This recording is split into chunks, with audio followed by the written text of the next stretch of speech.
So here we are, we're back for another episode of Percussion Discussion, and this one I am particularly looking forward to. As a drummer, musician, you get asked a lot, who's your favourite drummer? Most people are expecting Steve Gadd, Buddy Rich, Ringo Starr. Not for me, all great drummers. But the guy I've got sitting to my left, right possibly, is my favourite drummer, in fact. So I'm thrilled to have Mr. Ralph Salmins with us. Thank you, Ralph. Thank you. Thank you, Matty. Thanks for inviting me on. That is a great compliment, and I'm so happy to be here. Well, it's great to have you. It's been a little while in the making. I know you've been a busy man. So how's things at the moment? I know you've kind of relocated over the water to France at the moment. How's life treating you during lockdown? Yeah. Well, I had a pretty busy start to it last year. The group that I'm playing with regularly, that I've been a member of for a while, is called the Waterboys, and we normally have a very busy touring schedule. We were supposed to be hitting the road on the 1st of April last year, 2020, going off to South Africa, Australia, Japan, loads of festivals all through the summer. All of that got canned. Luckily, as I got down here, I haven't got a big studio set up here yet, but I just brought a little rig with me, and I managed to set my drums up in my front hallway, which sound really good. They're fine. They sound good. And I got asked to do quite a lot of online remote sessions. I started off with a few, and then it just kind of lots more kept coming in. I think there were probably a lot of people who needed stuff. They were in projects needed finishing off. I was doing an HBO series that I've been doing for a great composer called Dickon Hinchcliffe. It's called, I've forgotten what it's called now. I think it's called Run. I haven't seen it, but it seems lots of fun. I started off with that, and then everything from big band stuff for Steve Sidwell, Martin Williams, to library projects, Zoom multi-camera things like the Jimi Hendrix Big Band, a bit of larking around, and I actually ended up being quite busy. Plus my teaching, which all switched to online, so Guildhall, Royal College. So it actually has kept me fairly busy. So it's good, thanks. Well, that's great. What a concise answer that was. Brilliant. Now, you mentioned the Waterboys. I'm lucky enough to have seen you with the Waterboys twice, in fact, and that must be an amazing gig. That rhythm section. I saw you with David Hood on bass, first of all, and it must be a treat to play in the band. Well, it is a treat to play in the band, Matty. I'm glad you asked me about that band, because funnily enough, it's a gig that I've really learnt so much from.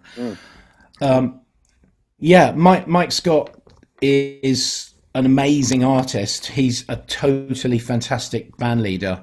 And he's, I would say, a real treat to work for, in my opinion. He's very demanding, in a good way. He asks for what he wants. He knows what he wants, and if you can give it to him, he's happy. He doesn't mess you about on things like that. But he knows the difference between butter and margarine. And one of the things that I've learned from him is to improve my time, for a start.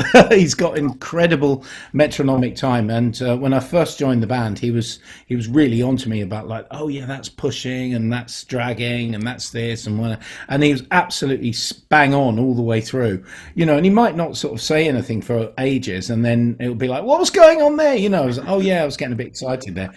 He's got super metronomic time, so it's amazing. It's a real challenge to really just up my game so I can give him as good a performance as I can every night. He's 110% on the shows, as you know, seeing it. And then being in the band, we've had various wonderful musicians back in that incarnation that you saw, which was David Hood. I mean, it was a dream come true. He's a hero of mine, and just about everyone else's. Everyone loves the stuff that came out of Muscle Shoals.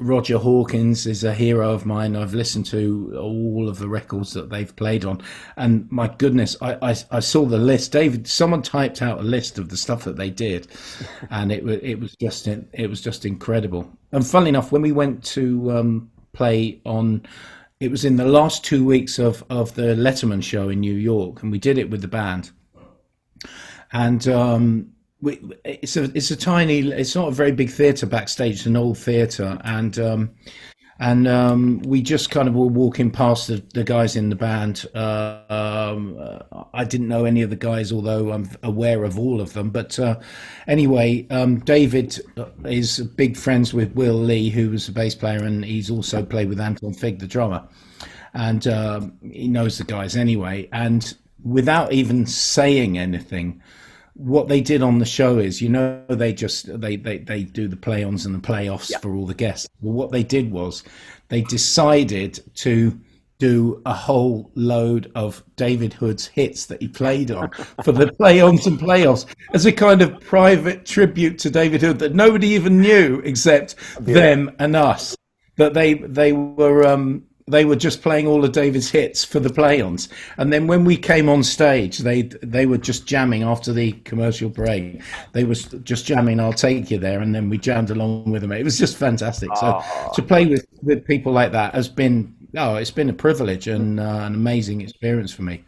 Absolutely, the gig was phenomenal, and I have to say, I mean, I like all sorts of music. I've seen bands like Motorhead, Judas Priest.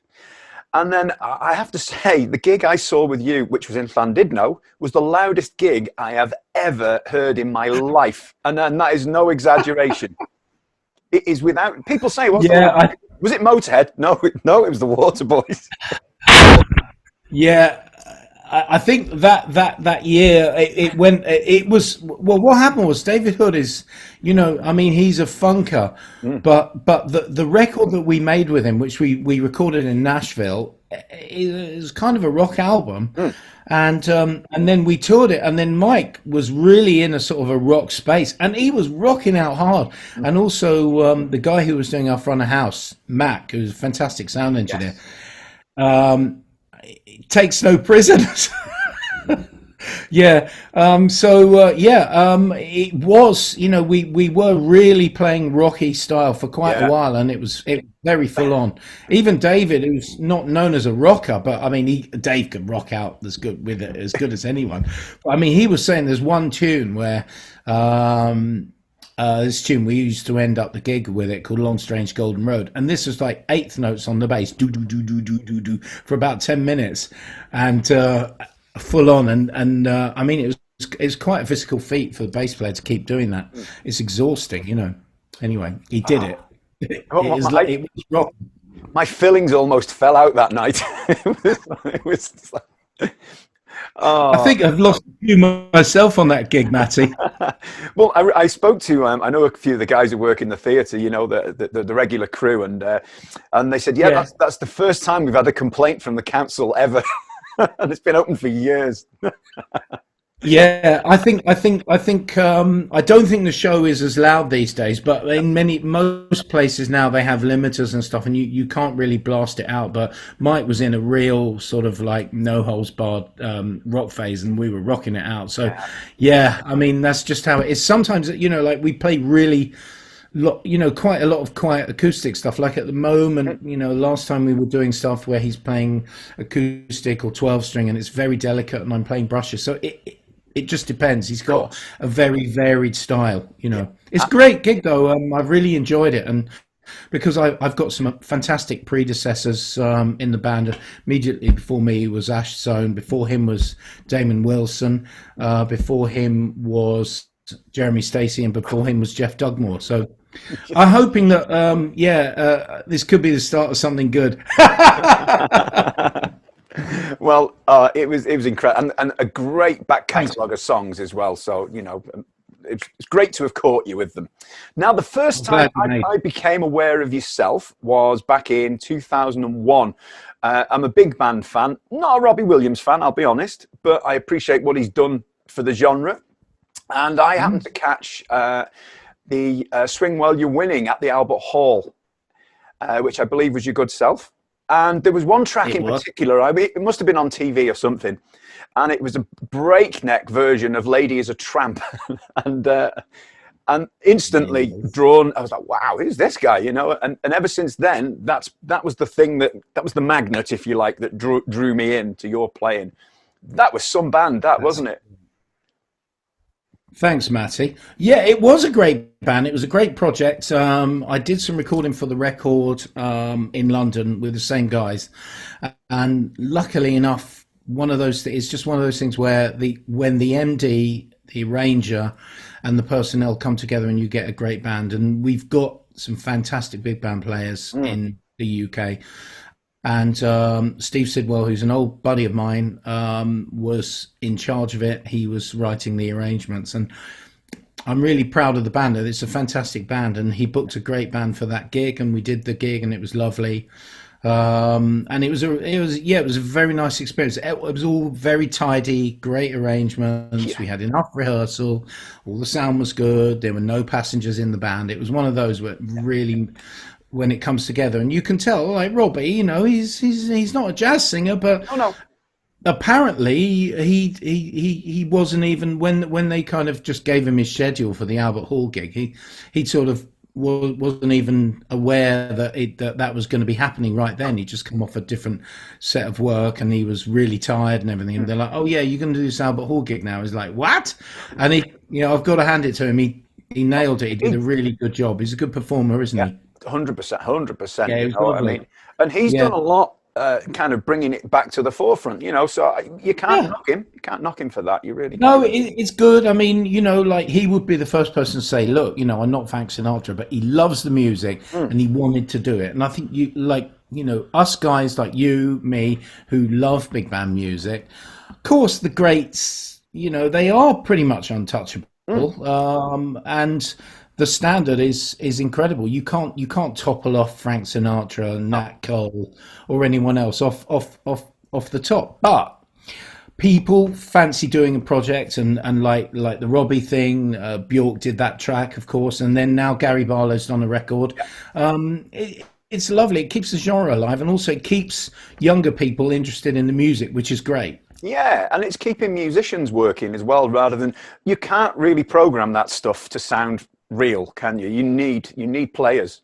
You do. It is keeping guys working, and all of these players, all of us guys did plenty of work on Robbie's projects over the years, various albums, and I played on a little bit of Gary's record, and I mean, I don't know what the musician bill for that was, but it was huge. I know that for sure. His how much he spent on musicians and studios was enormous. So, yeah, it keeps everyone working. It's very exciting, and these guys take out big on. Only certain big stars like those guys can afford to take out big concert rigs. And these guys, with the big band genre, you have to pretty much, if you're going to do it properly, you need to take out big band. And when you hear it and you see it, it's like, wow, Yeah. it's so exciting. So I know he's planning on doing stuff. Gary is, and I'm sure Robbie will over time do more stuff. And there'll be other guys as well. And it's great. It's exciting. The genre's great. I'm glad it's still alive because I just love it. Yeah, it's is that something you grew up with, Ralph? Was that in the blood, if you like, the big band? Yeah, well, my parents used to take me to go and see jazz gigs, like Dixieland Mm. jazz gigs in London, and I didn't know anything about anything. My parents weren't musicians, so I just enjoyed going to see people like Bilk and trad jazz bands who were great, actually, fantastic. I was lucky that I was young, I was a kid, but it was a kind of a theatre in Woolwich. There used to be a place called the Tram Shed that did kind of music and comedy. It was where Hale and Pace first started, for Right. those who are old enough to remember it. And we used to go and see them sometimes do their live show, which was hilarious and outrageous, funnily enough. But they used to have like a comedy team. It was a bit like sort of the Fringe or something, and kids could go and see that, and it was really valuable because now a lot of kids can't go into venues. It's a real shame. But I kind of got the bug then, and then I when I started actual lessons when I was 12 with my first teacher, Brian Booth, he used to run a big band. So after I started playing, and I wasn't very good, but I was learning with him. When he thought I was good enough, he said, "Look, I've got a rehearsal band." And when I was about 14, he said, "Come along to my rehearsal band, and you can start playing some big band stuff." And that's how I got into it. So I've got him to thank for that, really. Yeah. And I got into it, and then of course there were things going on in London, such as the Ali Pali Jazz Festival, where I got Duffy Jackson's autograph. I still got it, The lovely Duffy. and I showed it to him as well. I said, "I got your autograph about 30 years ago, Duffy." He's like, "No." Anyway, I used to go and see things in London. I saw I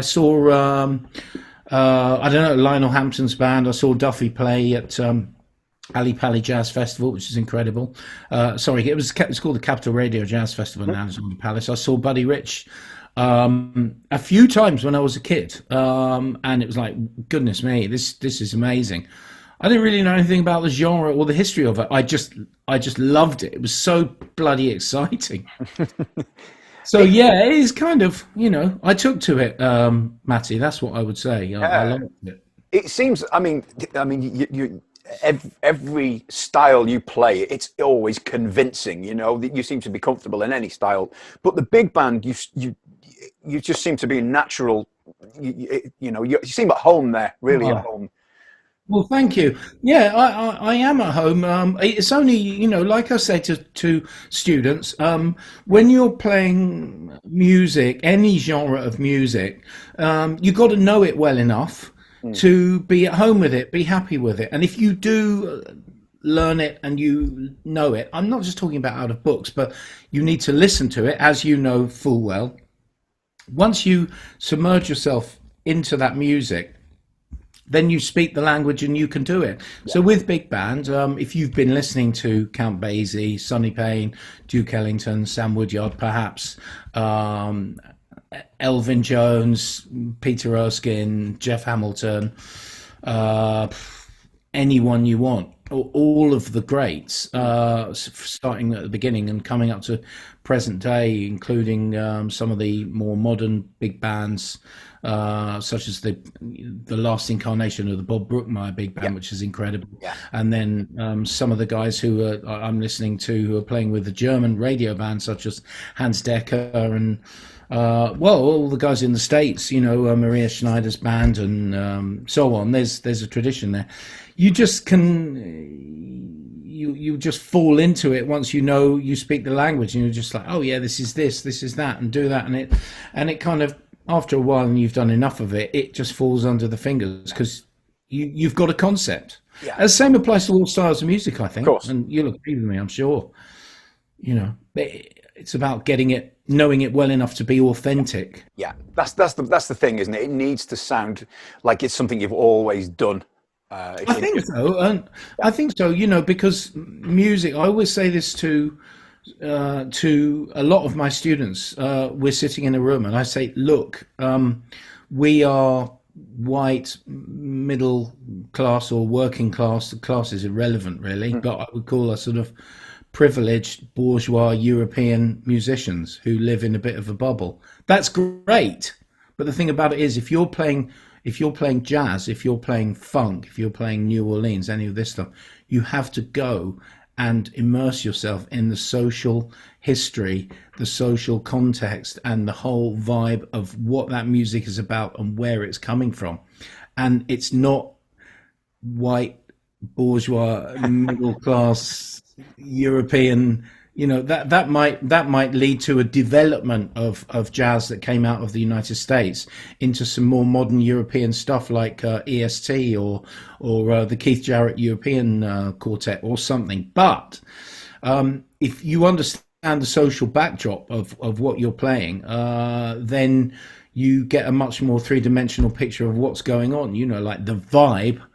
Yeah. Went in jazz from entertainment, which it was, to dance music, which it was, to incredible creative high art, and then when Miles Davis with the great quintet went on stage with his back to the audience, trumpet to the floor, and Tony Williams was ripping it to shreds, It wasn't that. That wasn't about entertainment. That was somewhere else. Yeah, yeah, Totally great, totally groundbreaking, but they weren't going out to entertain folks. It was a different thing. So that's kind of part of my ethos of understanding the social context of music, and that will really give you it. You know, like the yeah.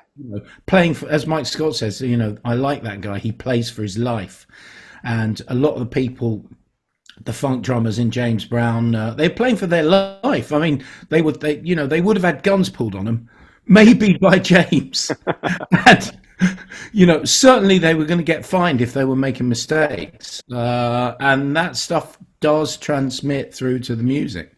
Absolutely. You know, I look at. I don't normally make notes, but with yourself, you've done so much. I was looking at your CV on your website, and I showed it to somebody, and they said, "Yeah, that's good." And I said, "You haven't got past A's yet," and it's just so. Thank You are a real sort of musical chameleon, if you like. I've just picked a few names. I'll read them out. So I don't know whether these are gigs or probably recordings. I don't know. I've got ABBA. A lot of them are recordings, yeah. Yeah, ABBA, Alice Cooper, Mariah Carey, Il Divo, Leonard Bernstein, Madonna, Stevie Wonder. I mean, that's and that is about. Well, that's not. It's hardly touching the surface. Well, the little things that I've done, a lot of these are sessions that I've played on. They're either record sessions or movie dates. And quite often the people who I'm talking about, I've never even met them. I've just played tracks for them. So I'm lucky to have done lots of different things. Yeah, probably my associations. I was thinking of, I need to kind of sort of stress more that my long-term associations are people that I've played with much more over my career. So I started out, I mean, those guys I've played with those guys on various recording situations and most of the people are recorded situations, but a lot of the people that I've made records with and toured with started off back in the early days with Everything But the Girl, Ben and Tracy, who were fantastic, and then I went on to join Van Morrison's band and spent 4 years in that band. How was that, Ralph? Really interesting, quite an amazing learning curve process. I learned so much from Van. He's a genius. He's a really inspiring guy, really tough and quite stressful because you have to learn a lot of tunes and you have to count them in. But I learned loads from the gig, and I love Van. I love his output, and I love what he does. And I've taken a lot from him. Probably one of the biggest things I took from him was just learning about the first take process, the process whereby the first time that you play any piece of music, you are in a creative space that is unique. The second time you play it, you are not discovering that music for the first time, and therefore you are tainted by the memory and the thought process of what you played and how you might decide to play it. Whereas on a first take, it is a totally fresh process. You don't know what is going to come around the corner, and that's what gives it its spontaneity and beauty, and it changes the way you play. Van loves that, needs that, and demands that. Even on his records, you can hear bands are playing songs for the first time, they're making mistakes. He doesn't care about that. Some of it is shabby and messy, but you always get the vibe of real creation at the time. And I really learned that from Van as much as anything. And then one of the other things he said to me was, we did a TV show, and we were playing a track from a record that I didn't play on, or I wasn't on that track anyway. And he said, "Look, I don't want what's on the record on this. I just want you. I just want what you've got. Just give me what you got and just play it. That's what I want." And that taught me a lot about being true to yourself, just giving what you got to the best of your ability.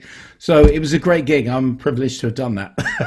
Oh, wow. I mean, that to me always sounds difficult. I mean, it's a whole other program, finding your own voice on the drums, isn't it? That's not, it's not something you do in an hour. No. I would be No. terrified of having to put my own stamp on something that somebody else has recorded. It must be a tough thing to kind of get around that. Yeah, I admire what you're saying about being terrified to do that. I think you can't help but put your own stamp on it, and I think probably the big jump is just accepting that. It's like I'm going to play something, and it's going to be kind of the way I do it, and then you're going to play something, and it's going to be the way you do it.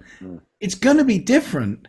Yeah. We can find somewhere in the middle. If you play exactly the same notes as me, there's going to be a difference to it. Then we can sort of tweak the attitude, but it's still going to sound different because we're different human beings. Yeah. In a way, that's the beauty of it.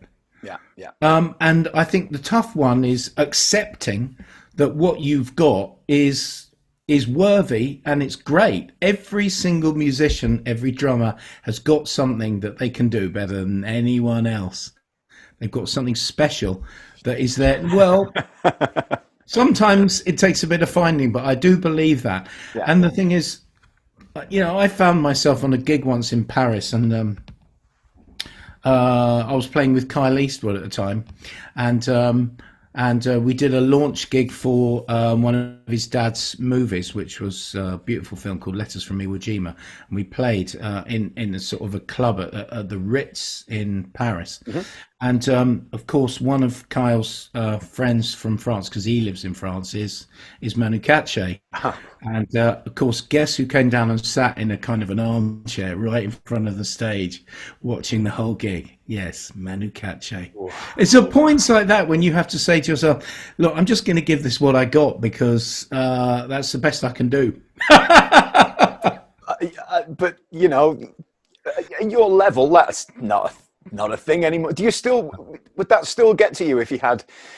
That's nice of you. Well, it doesn't get to me, Matty, because I've thought about it, and I thought, I'm just gonna give it one and enjoy myself. And I think if everyone knows that and feels that, I think it's valuable. It's worth knowing. That probably more important than a lot of things that students will be worrying about is just going out in any playing situation, live or studio, and actually enjoying yourself and having a great time. Yeah. And if you do that, it will get the music across more effectively than worrying about it. I understand that. Can you can you remember your first professional session? Can you remember what it was? I think it was at Capital Radio in London. I wouldn't know what year it was, but it would have been before I went to college. So it would have been when you say professional, I would have got paid for it. Yes, but I would have been booked as part of a band for a singer that we were playing with my band, who got a broadcast there, and I went and did it was a broadcast. It was a radio session. Honestly, I didn't know what I was doing, Matty. I had no idea. I was green, wet behind the ears. I didn't know what I was doing.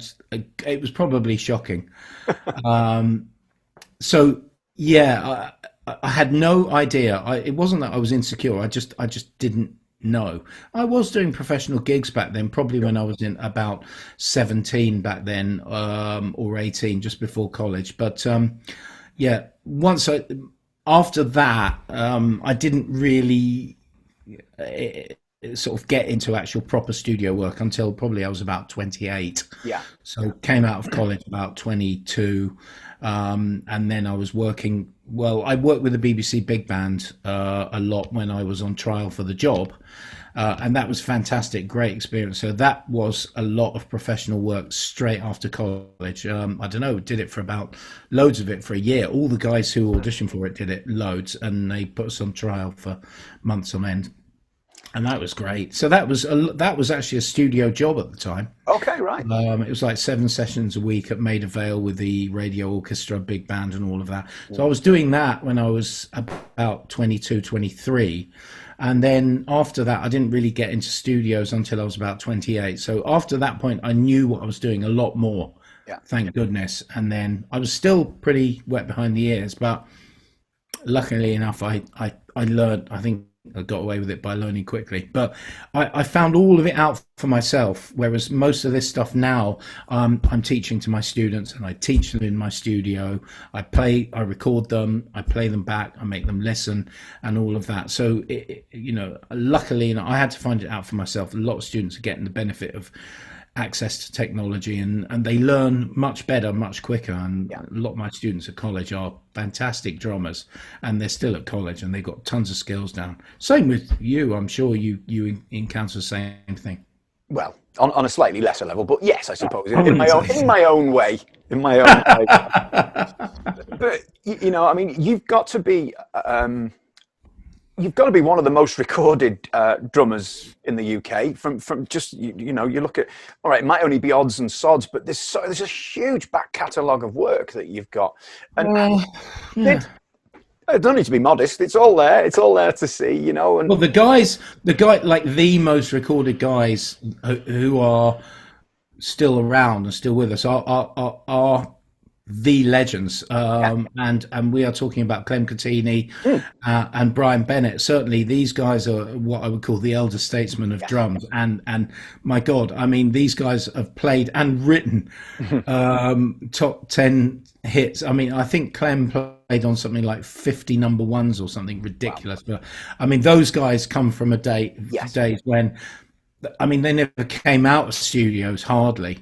yeah, So I would never put myself either in the musical talent league or anything to Clem and Brian, both of whom are good friends, and I love them, yeah, adore them, and respect their work and love their work. But um, um, yeah, it's a different thing now. I've oh, been lucky. I think I was on the cusp where studio work was beginning to die down.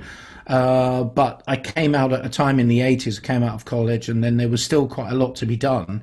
And I was one of the guys just one of the younger generation that got into it. The generation above me, there were plenty of great drummers such as Harold Fisher, who was doing tons of stuff. Tom Nickel, Graham Jarvis, tons of guys. And then on the pop scene, great drummers like Graham Broad, Tony Beard, yeah, lots of guys around. So there were lots of guys. I just fell into a little niche. I can play different styles. And then I ended up doing lots of recording, a lot of which would be for artists you've never heard of. Like I used to do a lot of records for a fantastic Cuban producer who lived in Spain called Oscar Gomez, and we must have done, I don't know, we did a lot of records with him. We were doing records all the time, and they all went to sort of South America, Latin countries. They're all Spanish artists, most of whom no one's ever heard of over here, but some of them apparently are quite well known. So we used to do loads of different stuff: radio, yeah. TV, jingles. I did all of that stuff over the years, and yeah, you amass a sort of a CV and stuff. But yeah, it's just I was lucky. It's a different scene now, but it's not necessarily a worse scene. It's probably better. You might not be able to do as many recording sessions, but there's tons of stuff to be done out there. Lots of great music going on, lots of live music, which will come back after the lockdown and the virus is all gone. So it's still a great scene, and I still say to my students, look, there's tons to do. I was lucky. I don't think a lot of that stuff exists now. But, my students are coming out of college, and they are doing recordings. They are doing sessions. They're doing albums. They're doing tours. So the work is out there. Yeah, well, that's great to hear. I mean, yeah, let's hope it comes back, really soon. Everyone's missing gigging, and I mean, I put on drum clinics and masterclasses and things. None of those can Yes. go ahead at the moment. Yeah, it's frustrating. But did you find once you've done a good job for somebody, for a fixer, for an arranger, for whoever, Yeah. is it word of mouth generally? Yeah, it is. All of the stuff that I started off with was pre-internet. Yeah, I even remember where I was when I first saw the internet, which was probably in about, I don't know if it was 1996, Van Morrison's studio, and it's like, wow, they got the internet. And I do remember when I first got, someone said to me, oh, you've got to get an answer phone, because it's all pre-mobile phones. So yeah, everything in many many ways has stayed the same way on the scene. Most of it is word of mouth, and word of mouth will carry. There are people who have got a very good internet and social media profile, and it does count for something, because people can see you. It's a shop window, but if someone recommends you personally, it is very powerful, and they know what you're like as a person. They know whether you are professional. They know what you're like to be with, and all of those things are super important as well. Especially when people go on tours, they want to be with people who are friendly. They get on with. They have a nice time. You're hanging out, sort of 16 hours a day with people, and you have to actually get on with them. So, word of mouth is what it was, and it still is in many ways. Yeah, of course, of course. I mean, you hear that time and time over. Be nice, turn up on time. Yeah, I mean, I try to be nice. I try to turn up on time and all the rest of it. And in many working situations, like the Waterboys, for instance, but that applies to all touring productions. It is a quasi-military regime. And you will not be cut slack if you're late for calls. It's not all sex, drugs, and rock and roll. It's mainly very hard work, lots of traveling, and not enough sleep. Mainly, and the sheen will wear off on that pretty quickly if you are not looking after yourself and you haven't got a pro attitude. Which is why so many rock and roll bands split up and end up rowing, because they can't hack it, and I don't blame them. It's very tough, but yeah, if you're a nice person, not just on tours but also in the studio and to be around, it's just about philosophy and a mentality. I'm not trying to be Mr. Nice Guy, because I can be honest and maybe sometimes a bit too direct, but I always do try to help people. Even if they've got a track that isn't that great, I'm going to try and do something good with it. Yeah. And if they say something that's a bit idiotic, I'm not going to take the piss out of them. I'm going to try and say, yeah, I don't really see that, but let's just try some stuff and then just make it free and easy, so we can all come out of whether we're playing live, whether recording, and people think, oh yeah, now I've got something that's really good, and he was responsible for making that. I'm happy with it. Yeah, absolutely. That's what I try and do. Well, you've done. I mean, as well as the different artists here and there, everywhere, you've done an incredible amount of movie soundtracks. Is it a different approach to do something like that? Obviously, there's a lot of people involved, with full orchestras and things. Could you run us through how would that work on a date? For example, I don't know, a James Bond score or something like that. Yeah, they're all different, depending on who has arranged it and who's composed it and what the band is, what the lineup is. Some of it I've done is very formal. I've played on quite a few scores on percussion because I studied that at college. I haven't really sort of got a license for it, but sometimes people like to book me on it. It's mallet percussion. Well, I studied that, but honestly, I'm quite frankly hopeless at that. But no, I normally do the simple stuff, such as bass drum, or I might be lucky; they might let me on a snare drum occasionally. But some of it is like that, and it's quite fierce. Just lots of reading, just loads and loads of reading, and then all the way through drum kit, where they just say, "Oh, look, it's a bit of brushes." I don't know. I'm just trying to think of a few examples just to flesh out what it might be like. One of the things the last thing I did, I think, for Alexandre Desplat, who's one of my favorite composers, he's done some Harry Potter, various things, was this movie. It was directed by George Clooney, called Suburbicon. I think it's George Clooney directed it. Suburbicon, anyway. Anyways, it was great. It was the London Symphony at Abbey Road, and I had just like one pretty easy track, but they put me on 2 sessions actually, and I had one kind of easy little brush track, and I said, oh, he's standing in the room, and I'm in a kind of a booth. He's like, oh yeah, Ralph, yeah, what are you doing on this? And he hadn't really paid any attention to it yet. I was just going, He goes, yeah, that sounds great, lovely. It wasn't basically what he'd written was, just play some time Yeah. kind of thing. He wanted the vibe of a kind of a late 50s. It's set in the 50s. He wanted it to sound quite 50s, very simple, quite in the pocket, and that's what I did. He was totally happy with it. I've done some things where I think there was this thing called, I can't remember if it's a thing called, there was like a bank heist film.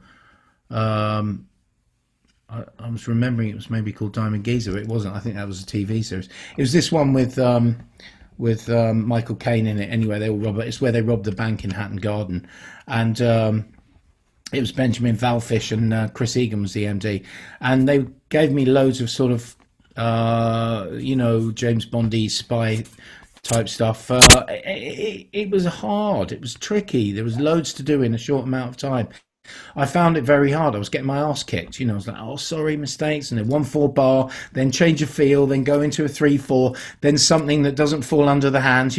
Sometimes I get battered around the court quite hard. And then sometimes, I don't know, like we did a session at Abbey Road for Howard Shaw. And this was like that film, Hugo, Yes. starring Sacha Baron Cohen, which I saw years ago. I did about 5 years ago, 7 or 8 years ago, and we turn up at Abbey Road, and it's always it's a bit of an event when it's solely for Howard Shaw. But Howard was actually in New York, I think, at the time. Sure, we just played a little Parisian brush thing. Often those sessions are really simple, and the secret is just knowing what to play, and often knowing.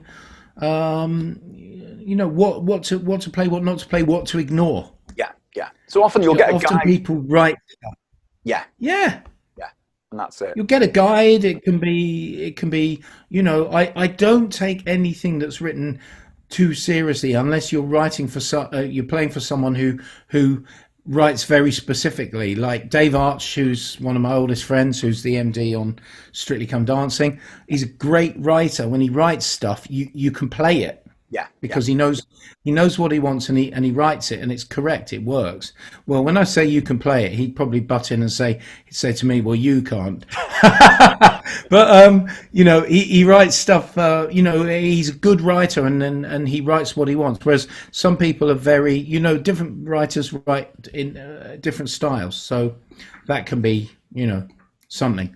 But in general, it's nothing to worry about. And if there's something difficult and things like that, people work it out, or you take your time. They don't rush through those things. Film scores, you play them loads of times, and quite often it can be, the secret can be to make sure that you're paying attention and concentrating, because you could be on take 5, take 8, take 10, take 12, and you're not concentrating. That's when you make mistakes, and that's when they like the take that you made the mistakes on, and they won't even know about that until they go back and they went, oh, hang on a minute, yeah, Ralph just messed that up. So that's often the hard bit. It's just keeping your concentration. So if that should happen and you misplace a note or you miss something, is it a case of having to put your hand up and say, Yeah, most of us do that. We're in the days of Pro Tools nowadays, and luckily enough, people do get several takes of most things, as long as they've got, something that they can use. They can always flip with the Pro Tools, unless you've got a whole band in a room and there's leakage in between the instruments or spillage. Then you've got a different thing, But I did a session once. I remember I did a session at Angel, and Gary, who was the engineer, I think it was with the RPO, and we played that slightly tricky tune called Classical Gas. oh yes, I know it, Mason Williams. Yeah, it's sort of like more difficult than it looks, and I messed it up a couple of times, and we finished the take, and they said, oh yeah, good, that's great, thanks, moving on. I said, I leant down, I said, Gary, I said I haven't really got that, and of course he knew what was. He said, yeah, he says, don't worry, we've got it, we'll put that together.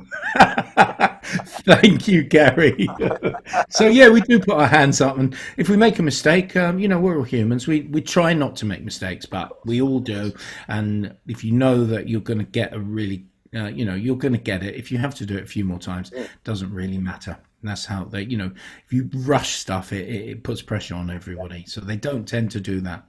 And generally, would you get the dots on the day? They'd be on the stand waiting for you. You wouldn't get them in advance. Yeah, generally they're on the stand waiting for us. Sometimes they do send them in advance if they're tricky. One of the things that I got sent in advance, and there's a really fun film clip of it, which I think might still be on my website, which is a film we did for composer Alan Silvestri, a great composer, called The Croods, which is an animation.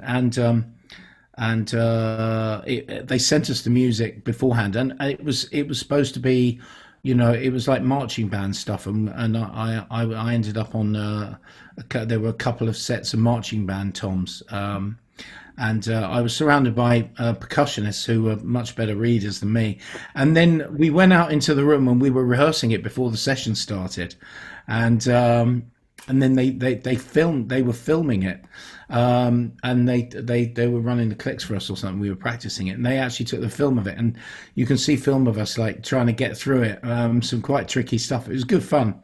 So I got that in advance, and if it's really tough, they'll send it. But in general, most of the stuff isn't too difficult, and we do get through it. And if it is a problem, we'll all put our hands up and say, oh yeah, like I remember playing on Evita, the movie soundtrack, and then there's this tune called "And the Money Kept Rolling In," which I think is in 7/8 with a few 11/8 bars or something, and some 5/8. It's tricky. You've got to work out how to do it. There's no way I was going to sight read that. And I tried it, and it was pathetic. But mind you, the whole rest of the band were trying to sight read it at the same time as well, and they got lots of notes to read. And I just said to the guys, I hope you don't mind. Can you give me about 10 minutes with this, because the middle section I've got to work it out. Yeah. And so everyone said, yeah, let's just take 10. Let Ralph have a look at that. And I worked it out slowly, and it was fine.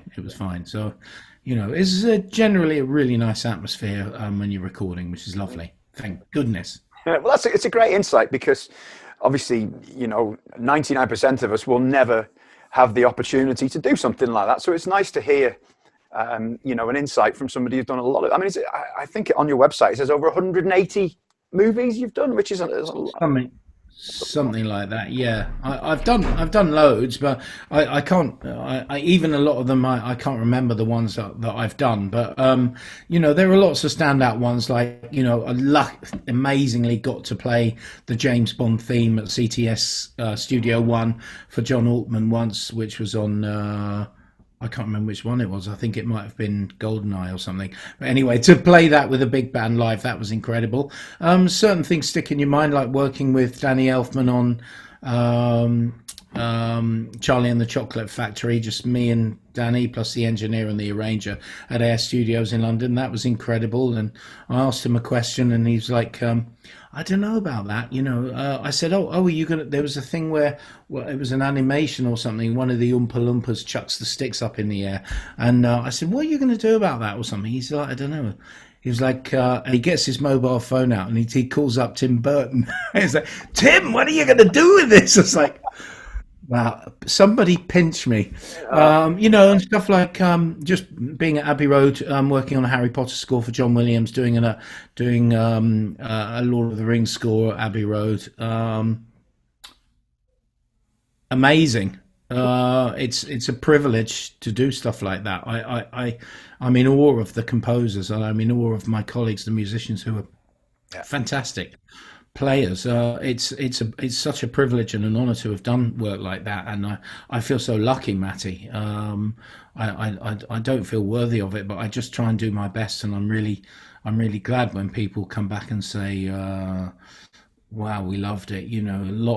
Luckily I've seen it quite a few times where American clients and producers and arrangers have literally just stopped the session dead, and just after 10 minutes of playing, and stopped the orchestra and just said, look, ladies and gentlemen, I just want to say That is just incredible. Thank you so much for your brilliant and wonderful playing. And it makes it worthwhile when things like that happen. They do happen. Or when you got people like director James Cameron coming out and standing in front of the orchestra, so the guy says, "Who's that? Who's this guy talking to us now?" Who's that? "Oh, hi everyone! Just to tell you the plot." The guy's like, "That's James Cameron." And I'm like, "What?" It's amazing. Or when you see those guys, you realise they're just amazing, super high functioning human beings. They direct movies, they write movie scores, all that stuff is it's humbling. It's incredible. I love watching them work, and I've learned so much from them. It must be a thrill for those, for somebody who's written the score to hear it come to life, though, with players such as yourself, to stand in front of it and, wow, there it is. It is a thrill. I think when you hear a symphony orchestra play on a score, it's like, wow, it's very hard to demo that. People do fantastic demos, but like all the greats who go in a studio with an amazing symphony orchestra, or like a massive group of musicians, or like a big percussion group like Hans Zimmer, or last one I did was for Lorne Balfe for Mission Impossible 3. I don't know, there were like 16 of us in Air Studio One. And it's never lost on these guys. They're like, wow, this sound is just incredible. So yeah, it is. It's an amazing buzz. We're really lucky. We're really, really lucky. But what we're doing in a way is we're playing for a genre that is popular all over the world, which is really great. But if I sit in a small room and play in a corner of a pub and play to some people that are enjoying the gig, I get the same thrill from that, and I play as good as I can, even if no one's listening. Even if I'm playing at a cocktail party and people are drinking champagne and eating canapes, and I've done that many times, I still try and play as well as I can, as well as I would be if I'm doing a movie score. It's the same thing. Yeah, it's all drums and percussion, isn't it? That's what it's all about. And it must be. Do you get a thrill when you'll go and see or see it on the TV, a film that you've played on? I played that bass drum's me. That's now, do you get that, or is it? It is a thrill. It is a thrill. It's amazing. I mean, I quite often don't remember stuff that I've played on, and then I'll go to something and I'll go and see something, and then about halfway through it, I'll sort of lean over to my other half and say, I vaguely remember this. I think this is me. It is a thrill. It's fantastic. It's lovely. Quite often you'll put your heart and soul into something, and it will just be over in a blink of an eye. Like the Harry Potter thing I did. Is the sort of the London bus scene with the little floating head. Yes. I don't know. It's just a few minutes. It's just a couple of minutes, if that. Just an incredible music cue that we spent an afternoon recording. There was so much detail went into it, and you just blink and it's over on a film. It's just amazing. So yeah, it's a fantastic thrill. It is a thrill, obviously. Yeah, I'm lucky to do stuff like that. But sometimes you can really put a lot into it, and then you won't even hear yourself. And you think, well, that's the way it goes. The dialogue's more important than me. Yeah, you got paid. You get paid, hopefully. Yeah. Well, you do so much recording. I mean, do you, in normal times now, I'm talking outside of COVID, you keep a happy medium between touring and managing to record? Yeah, I do, because we spend a lot of time on the road with the Waterboys, and I love to play live. When I'm not playing with them, I play with as many people as I can. So you might find me playing with Hamish Stewart, who's my friend, who used to be in the Average White Band, and he's got a beautiful band. I've played with him on and off for a long time, and a lot of the guys in London, such as Ian Thomas, is in the band. Ash does it. Jeremy Stacey's done it. Loads of people do it. And then we float around different gigs. We play in jazz clubs, and I try and play live as much as I can. So I might go and do some gigs at Ronnie's, some big band stuff. This Jimi Hendrix big band I've done a fair bit. And then funky stuff, yeah, plenty of live stuff. We play anything that comes up. We do it. I do it, and I love doing it. I think it's important to play live as much as possible, as well as studio. Quite often, I'm on the road with the Waterboys a lot for months on end, and I don't do any live stuff. So that is a little bit. Sorry, don't do any studio stuff. Or I'll play Waterboys music for a year. Don't do any reading and don't play any jazz. I remember after a year on the road with that band, with that David Hood band in 2015-16, I went and did a gig with the BBC Big Band. And it was the first non-Waterboys gig I'd done in like well over a year. Honestly, I didn't know what my own name was. I thought, I can't read, I can't play jazz. Is this time any good? I'd totally lost the context. So it's important to mix it up, I think. Absolutely. Yeah. I do Well, love look, Ralph, it. it has been a total and utter pleasure. Before we leave, have you got any wisdom for any young drummers who are maybe thinking, I want to record, this is what I want to do, and there's plenty out there. Lots of people watch these videos. What would you, any little nugget of advice you'd offer? Well, for what it's worth, I try and encourage everyone to improve, work on your playing as best you can, study, get a great teacher or great teachers, learn lots of different styles of music, stay inspired, make sure that you love what you're listening to and listen to what you love, check out lots of different drummers, lots of different musicians, lots of different styles of music so that you can enrich what you've got to offer, and then work on it, practice it, improve, get yourself getting better, invest in yourself as much as you can. And then probably the sort of big thing that I try and impart to everyone is, look, we've all got dreams. Follow your heart, follow your dreams, and don't think that you can't achieve those dreams, because you can achieve them. And I know lots of people who have achieved them, and I think it is well possible, as if you just throw yourself into it and get yourself as good as possible, you can do it. So that seems like a good place to end to me. So Ralph, thank you so much for doing this. It's been absolutely fascinating and as enjoyable as I knew it was going to be. So thank you very much. Matty, thank you for having me on. I'm really glad that we finally got it together, and I'm delighted to be on your interview series, which is fantastic, by the way.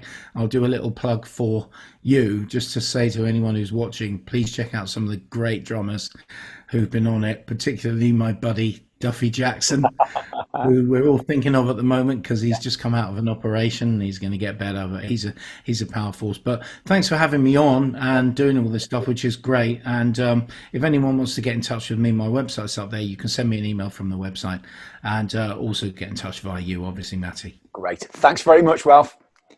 Take care. See you. Great. Bye-bye.